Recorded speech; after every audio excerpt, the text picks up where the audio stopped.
আসসালামু আলাইকুম রহমতুল্লাহ। আশা করছি আপনারা সবাই ভালো আছেন। আজকে আমি অ্যাডোবি ইলাস্ট্রেটরের আর্টবোর্ড আর্টবোর্ডের কিছু কাজ দেখাবো। তো চলুন।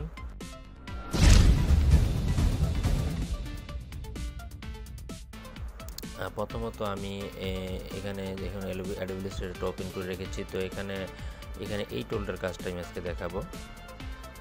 তো আমি একটা নিউ পেজ ক্লিক করে এখানে কন্ট্রোল অ্যান্ড দিলে হবে, অথবা আপনি নিউতে ক্লিক করলে নিউ পেজটা চলে আসবে।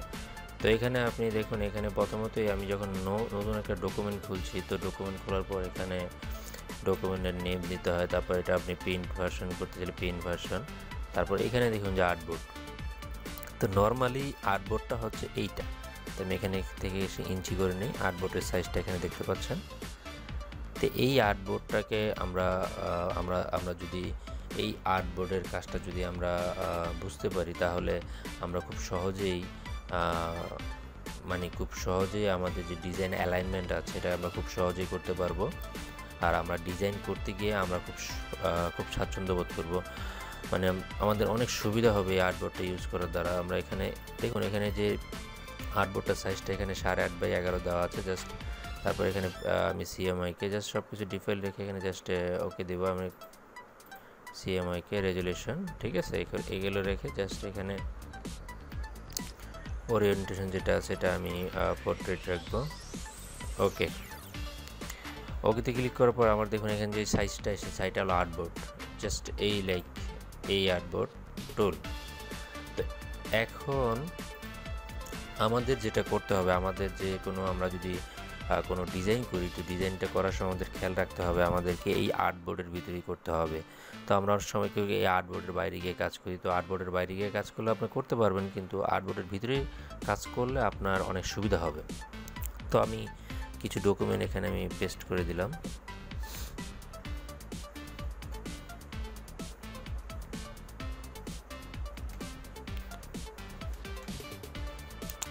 আমি এখানে দুইটা ডকুমেন্ট জাস্ট নিয়ে এসেছি আপনাদেরকে বোঝানোর জন্য।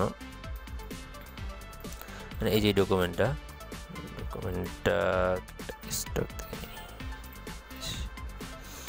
এই যে ডকুমেন্টটা দেখতে পাচ্ছেন, এই ডকুমেন্টটা ধরুন একটা ব্যানার ডিজাইন। তো এই ব্যানারটা আমি যদি চাই যে আমার আর্টবোর্ডের ভিতরে রেখে কাজ করবো, তো অবশ্যই আমাকে আমাকে ব্যানারের সাইজটা করে নিতে হবে। লাইক আমি যদি চাই যে এখন এই যে আর্টবোর্ডটা আছে, এই আর্টবোর্ডের সাইজে আমি এটা করবো, তো আমাদের এই ব্যানারটার সাইজটা কত আছে আমি দেখি। এটা আমি একটু বড় করে নিই। এখানে 6 বা 7 8। জাস্ট এই ব্যানারটাকে আমি যদি চাই আর্টবোর্ডের ভিতরে রেখে কাজ করতে, লাইক আমাকে এটা করতে হবে, যেটা আমাকে ওতে ক্লিক করতে হবে। লাইক এই যে এই আর্টবোর্ডে ক্লিক করতে হবে। এখানে ক্লিক করে জাস্ট এন্টারে প্রেস করব। এন্টারে প্রেস করলে আমি দেখব যে আর্টবোর্ডের যে অপশনটা আছে অপশনটা এখানে চলে এসেছে। তারপর এখানে এসে আমি এখান থেকে যে আমার যে ডকুমেন্টের যে সাইজটা আছে সাইজটা আমি এখান থেকে আমি দিয়ে দিই।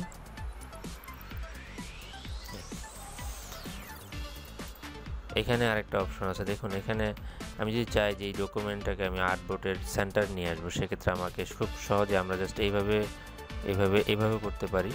আবার যদি চাই যে আমরা খুব সহজে আমরা অনেক সময় ডকুমেন্টটা আর্টবোর্ডের বাইরে থাকতে পারে, তো আর্টবোর্ডের বাইরে থাকা ডকুমেন্টটাকে আমি আর্টবোর্ডের ভিতরে নিয়ে আসতে হলে আমাকে এখানে অ্যালাইন্ডে এসে অ্যালাইন টু আর্টবোর্ড ক্লিক করে জাস্ট এখানে আমার এটাতে ক্লিক করতে হবে, সেন্টার। ওকে, খুব ইজিলি আর্টবোর্ডের ভিতরে চলে এসেছে জাস্ট এটার দ্বারা, অ্যালাইনটের দ্বারা। তো এখন দেখুন এই যে ভিতরে যে আমার যে আর্টবোর্ডের ভিতরে আমি যে ফাইলটা নিয়ে এসেছি, তো এইভাবে যদি আমরা আর্টবোর্ডের ভিতরে এনে যদি আমরা কাজ করি, তাহলে কি হবে, আমরা খুব সহজেই আমরা আমাদের ডকুমেন্টটাকে অ্যালাইনমেন্ট করতে পারবো। আরেকটা জিনিস সেটা হচ্ছে আমি লাইক এটাকে আমি এখন আমার ধরুন আরেকটা আর্টবোর্ড লাগবে। তো আমি আরেকটা আর্টবোর্ড লাগলে আমি কি করব, আমি আরেকটা ডকুমেন্টের কাজ আমি করতে চাচ্ছি ঠিক এই ডকুমেন্টের ভিতরেই, মানে আরেকটা ফাইলের কাজ করব আমি। তো আমি এখানে জাস্ট এখানে আর্টবোর্ডে ক্লিক করব, করে এসে এখানে এসে জাস্ট আমি এইভাবে আমি নিচে যাচ্ছি। এখানে দুইটা আর্টবোর্ড হয়ে গেছে, নাম্বার 1 নাম্বার 2 লাইক। তো তো এখন আমি যদি চাই এই যে আর্টবোর্ড এটাকে আমি কপি করি, এডিটে এসে কপি, এখানে এসে পেস্ট। এখানে দেখুন যে আর্টবোর্ডটার সাইজটা অনেকটা এই ফাইলের থেকেও বড় আছে। তো এটাকে আমি কিভাবে অ্যাডজাস্ট করব? আমি চাইলে এটাতে ক্লিক করতে পারি, ক্লিক করে এন্টার প্রেস করে আমি সাইজটা এখানে, এটার যে সাইজটা আছে ব্যানারের সাইজটা এখানে বসাতে হবে। আবার যদি আমি চাই যেটাকে আমি ইজিলি করব, অনেক সময় আমাদের এভাবে করতে হয়। অবজেক্টে যাব, আর্টবোর্ডে, এখানে ফিট টু আর্টবোর্ড। দেখুন এখানে আমার যে আর্টবোর্ডটা আছে আর্টবোর্ডের ভিতরে গেলাম, অটোমেটিক কনভার্ট হয়ে গেছে। আচ্ছা, তারপর এখানে দেখুন একটা লোগো নিয়ে এসেছি আমি। তো এই লোগোটাকে আমি জাস্ট এই লোগোটাকে যদি অনেক সময় আমি পিএনজি করতে চাই, তো জেপিজি করতে চাই, আমি এই ডকুমেন্টের ভিতরেই রেখে খুব সহজে আমি এখানে কি করব, আমি আর্টবোর্ড একটা ক্লিক সিলেকশন করব এভাবে। আরেকটা আর্টবোর্ড, এখানে 3টা আর্টবোর্ড হলো মোট।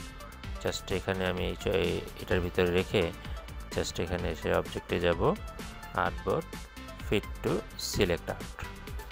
দেখুন খুব সহজেই হয়ে গেছে। তারপর আমি এখানে এসে ফাইলে যাব, ফাইলে গিয়ে আমি এখানে যদি সেভ ফর ওয়েব দিই, দেখুন আমার যে আর্টবোর্ড সিলেকশন দেখতে পাচ্ছেন, এখানে যে আর্টবোর্ডটা আছে এখানে আমি আবার এখানে এসে দেখুন এখানে আছে ক্লিপ টু আর্টবোর্ড, মানে এটা আর্টবোর্ডের ভিতরে যতটুকু আছে ঠিক ততটুকু আমাকে এখানে সিলেক্ট। তারপর এখান থেকে এসে আমি এখানে সেভ দিয়ে এটাকে আমি খুব ইজিলি আমরা পিএনজি বা জেপিজি সেভ করতে পারি সেভ ফর ওয়েব দিয়ে এই আর্টবোর্ডের দ্বারা। আচ্ছা, তারপর হচ্ছে ধরুন এখানে আমি একটা ডকুমেন্ট নিলাম,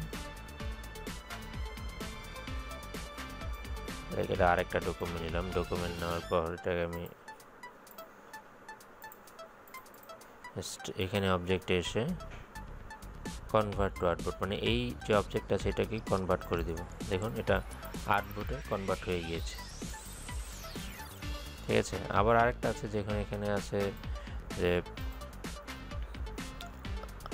এখানে আরেকটা অপশন আছে যা ফিট টু আর্টবোর্ড বাউন্ড, মানে সবগুলো ডকুমেন্টকে যদি আমি একটা আর্টবোর্ডে নিয়ে আসতে চাই, ফিট টু, এইভাবে আমরা করতে পারবো। এটা সবগুলো ডকুমেন্টকে হয়ে গিয়েছে, মানে সবগুলো ডকুমেন্টকে অ্যাভারেজলি আর্টবোর্ডের ভিতরে ঢুকিয়ে দিয়েছে। তো আমরা এভাবে করতে পারি। আরেকটা বিষয় হচ্ছে আর্টবোর্ডে আমরা যদি অনেক সময় পিডিএফ করে থাকি, পিডিএফ লাইক আমরা যদি একটা ডকুমেন্টের ভিতরে 10টা পেজ করি, 10টা পেজকে আমরা একসাথে প্রিন্ট করতে চাই, সেক্ষেত্রে আমাকে 10টা আর্টবোর্ড নিতে হবে। তো কীভাবে, এটা আমি কন্ট্রোল দিয়ে করতে পারি অবশ্য আমি এটা।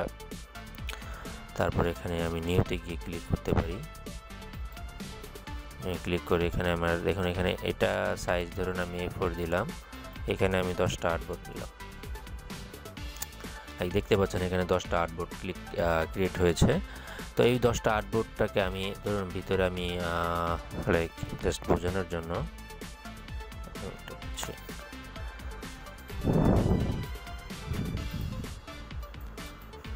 এটাকে আমি এই পেজের ভিতরে ঢুকাবো। জাস্ট আমার এই পেজের ভিতরে এখানে জাস্ট টেক্সট সিলেকশন করে এখানে অ্যালাইনটা দেখুন আমার এখানে অবশ্যই আমাকে এখানে ক্লিক করা থাকতে হবে, অ্যালাইন টু আর্টবোর্ড। আর ক্লিক করার পর এখানে এসে এখানে আর এখানে সেন্টার হয়ে গেছে। তো এটাকে লাইক আমি আবার কপি করছি, কপি করে এখানে জাস্ট আমি এখানে আবার পেস্ট করছি, এটার ভিতরে আমি নিচ্ছি দেখুন খুব সহজে। আচ্ছা, এটা এখানে আমার সিলেকশন করে নিতে হবে মাউস দিয়ে ক্লিক করে। আচ্ছা, এটাকে আমার এভাবে সিলেকশন করে এই খেয়াল করেছেন। তো এইভাবে আমরা ধরুন 10টা পেজের ভিতরে আমি কপি করতে চাই, জাস্ট লাইক আমি আর্টবোর্ডের ভিতরে কপি করতে চাই। জাস্ট আমি এখানে কী করব, এডিটে আসবো, এখানে আমি কপি ক্লিক করব, কপিতে ক্লিক করার পরে এখানে এসে আরেকটা অপশন দেখতে পাচ্ছেন যে paste on all artboard, click করব। ওকে, খুব সহজে আমরা দেখুন দ্রুত কাজটা করতে পেরেছি। লাইক তারপর আমি এখানে যদি চাই এই সবগুলো ফাইলকে আমি প্রিন্ট করতে, তো আমি জাস্ট আমি কন্ট্রোল পিতে ক্লিক করব, কন্ট্রোল পিতে ক্লিক করার পরে এখানে আমি যদি প্রিন্ট করি তাহলে আমার সবগুলোই কিন্তু এখন অ্যাভারেজলি প্রিন্ট হয়ে যাবে, সবগুলো মানে একটার পর একটা প্রিন্ট আসবে। আর একটা ব্যাপার হচ্ছে আমরা যদি চাই এই সবগুলো ফাইলকে আমি পিডিএফ করবো, লাইক সেভ এস, এখানে এসে আমি পিডিএফ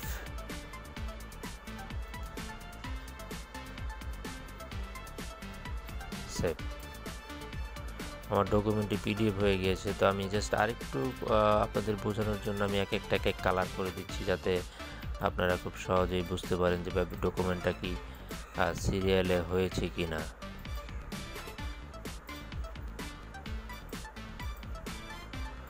এখানে দেখুন কয়েকটা কালার দিয়েছি। এখন আমি জাস্ট আবার এটাকে আমি সেভ এসে ক্লিক করে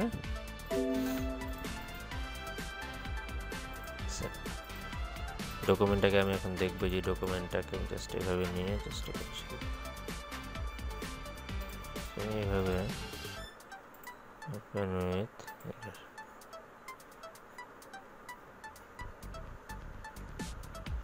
দেখুন দেখতে পাচ্ছেন এখানে এখন একটার পর একটা আমার ডকুমেন্ট আসতেছে মানে সিরিয়ালি। তো আমরা যদি এইভাবে চাই যে আমাদের কোনো ডকুমেন্টকে 10 পেজ 20 পেজ 30 পেজের ডকুমেন্টকে আমরা এইভাবে সিরিয়ালি করতে মানে পিডিএফ করতে খুব সহজেই করতে পারবো।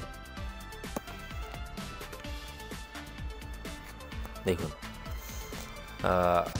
তো আশা করছি ভিডিওটি আপনাদের ভালো লাগবে। আর যদি ভালো লেগে থাকে একটি লাইক করুন আর কমেন্ট করে জানান আমাদেরকে, আর